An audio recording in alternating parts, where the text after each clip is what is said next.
Hello বন্ধুরা, কেমন আছো সবাই? আশা করছি সবাই ভালো আছো। তো এসটি পিজন লফটের পক্ষ থেকে নতুন একটা ভিডিও নিয়ে চলে এসেছি। আজকে ভিডিওটা করার ইচ্ছে ছিল না, তাও ভাবলাম যে না, তোমাদের সাথে একটু শেয়ার করি। আজকে অনেকটা খুব কষ্টকর একটা মুহূর্ত। আমার লফটে আসলাম, একটু পরে একটা খুব বাজে নিউজ তোমাদের শোনাতে যাচ্ছি যে আমার ঘরের লফটের যে দেশি কবুতরগুলো আছে প্রায় 10টা মতো আছে, 5 জোড়া মতো পেয়ারা আছে। সে পেয়ারগুলোকে আমাকে আজকে সেল করতে হবে। সে পেয়ারগুলো আমার ঘরের প্রথম প্রথম আমি এনেছিলাম কবুতরগুলো, ওরাই আমার ঘরে ঘরে প্রথম মেনে দেয়। ওরাই আমার হচ্ছে গিয়ে অনেক পায়রা প্রথমে পুষতাম তো চলে যেত উড়ে, কিন্তু এই পায়রাগুলো প্রথমে আমার লফটে সেটিং হয়। তারপরে ওদের দেখা দেয় কি, পায়রা তোমরা জানো দলবদ্ধ হয়ে থাকতে পছন্দ করে, তারপরে ওদের সাথে অন্য নতুন পায়রা আসলে আর উড়ে যেত না। কিন্তু আজকে সেই পায়রাগুলোই আজকে আমাকে সেল করতে হবে, কেননা একটু প্রেশারের মধ্যে আছি, কাজকামের অবস্থা একটু খারাপ আছে। তো অনেক পায়রা হয়ে গেছে, দেশি পায়রাও আমার নিচে কিছু আছে। তো ওগুলোকে সেল করতে হবে, কেন ওদেরকে খাওয়াতে আমার খুব চাপ হয়ে যাচ্ছে। তাই ভাবছি যে কটা ফ্যান্সি আছে, রেসার আছে, এইগুলো রাখবো। আর দেশিগুলো কী বলুন, এখন যা জিনিসের গমের দাম হয়ে গেছে, গম পাওয়া যায় না ঠিকঠাক টাইমে। ওই জন্য ভাবছি যে দেশিগুলো সেল করে দিই। এখন তো বর্ষার সময় দামও নেই, তবু একজন বলেছে ভাই নেবে। সব রানিং ডিম বাচ্চা কোলে। তোমাদেরকে আমি একটু পরে দেখাচ্ছি, সব কটা কোলে ডিম আছে। তাও এই মুহূর্তে ডিম বাচ্চা A1 ডিম বাচ্চা করে, তারপরেও বিক্রি করতে হবে, কারণ আমি টানতে পারছি না। তো আমি যে ভুলটা করেছি এটা তোমরা করো না। যদি প্রথমে যেটা পোষতে, যদি এক জোড়া হোক পোষো, তো যেটা মনে সেটিং হবে সেই পায়রাই পুষবে। কেননা প্রথমে নিলে তাদের সাথে যে কদিন পরে এটা নিই, তারপরে আবার সেল করে দেবো, তো এমন করলে কি না, ওদের সাথে একটা মায়া জড়িয়ে যায় না, অনেক কষ্ট হয়। তো কিছু করার নেই। ওই জন্য যে যখন করবে লফটে পায়রা পুষবে, তখন যে ফ্যান্সি বলো, ফ্যান্সি পায়রা পছন্দ করলে ফ্যান্সি নেবে। রেসার ওড়াই লাইনের পায়রা হলে ওড়াই লাইনের পায়রা নেবে। তাই বলে যে দেশি দিয়ে শুরু করি তারপরে এমন করি না। তুমি এক জোড়া নাও, কম করে নাও, কিন্তু যার যেটা পছন্দ সেটা নিও। কিন্তু কি বলবো, আজকে এদেরকে সেল করে দিতে হবে।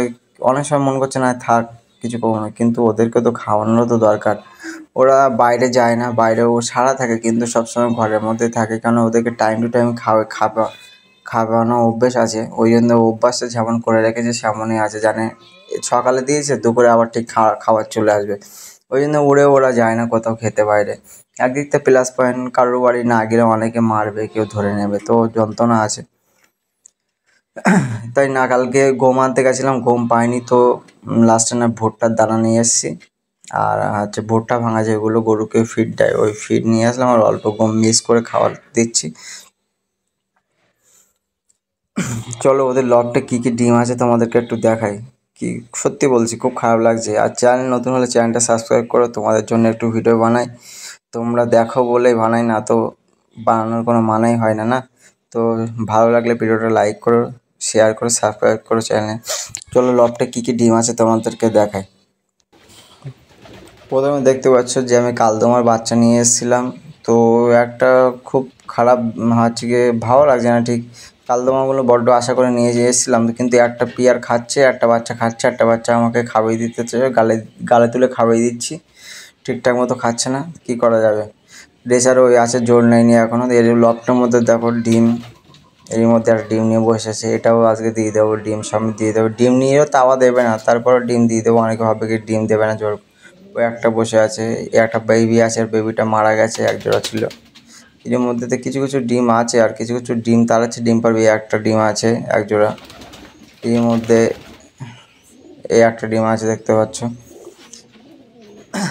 কিছু করার নেই, সব রানিং ডিম বাচ্চা, রানিং ঘরের। অনেক প্রথমে যখন পায়রা বসতাম তো ডিম বাচ্চা করতো না, ভালো লাগতো না।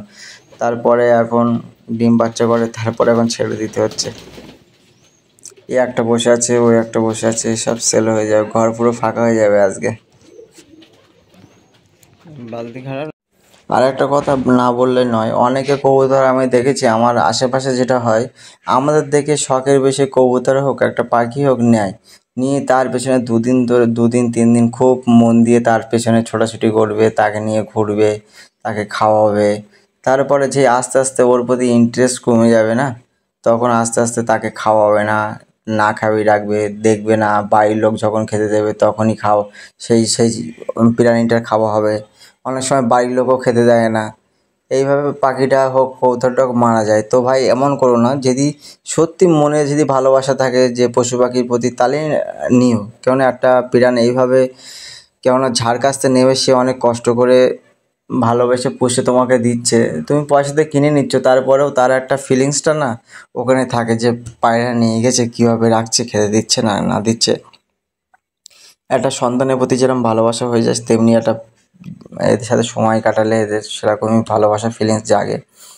তো এমন করো না, কেননা প্রতিটা জিনিসের পেছনে কষ্ট আছে। তুমি ভাবছো কি না ও নিলাম, দুটো খেতে দিলাম, হয়ে গেল না ভাই। ওদেরকে জলে পাত্র দিয়ে জল জল দেওয়া, ওদেরকে খাবার দিতে হয়। ওদের কি হচ্ছে, গায়ে কোনো উকুন হচ্ছে কি না, ওদের কি পায়রারা কেন খাচ্ছে না, ওদের লফটের মধ্যে ঘন্টার পর ঘন্টা বসে থাকতে হয়, দেখতে হয়। না দেখলে তুমি শিখবে না, বুঝবে না যে কি হচ্ছে। ও তো মানুষ না যে বলতে পারবে যে আমার এই হচ্ছে।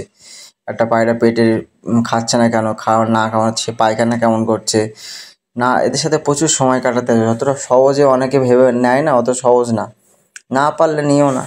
হচ্ছে কি ফালতু দুদিনের জন্য, শখের জন্য অনেকে নেয় দুটো সেলফি তোলার জন্য। ও আমি এই নিয়েছি, ওই নিয়েছি, স্ট্যাটাস দেওয়ার জন্য না। এ ভাই, এটা স্ট্যাটাস দেওয়ার জিনিস না। এসব জিনিসের পেছনে সময় দিতে হয়, তারপরেই না তোমার সাথে থাকবে। একটা মানুষ হয় তোমার পেছনে স্বার্থের জন্য তোমার পেছনে ছুটবে, খাওয়ার পয়সার লোভে ছুটবে, কিন্তু এরা তাই না, তোমার সময় চাই, এটা আর কিছু চায় না। তো যাই হোক, আজকে ছুটির দিনে বাড়ি ছিলাম, অনেক বলে ফেললাম। সবাই ভালো থেকো, চ্যানেল নতুন সাবস্ক্রাইব করো, এইভাবে পাশে থেকো। পরের ভিডিও দেখা হচ্ছে, সবাই ভালো থেকো, বাই, টাটা।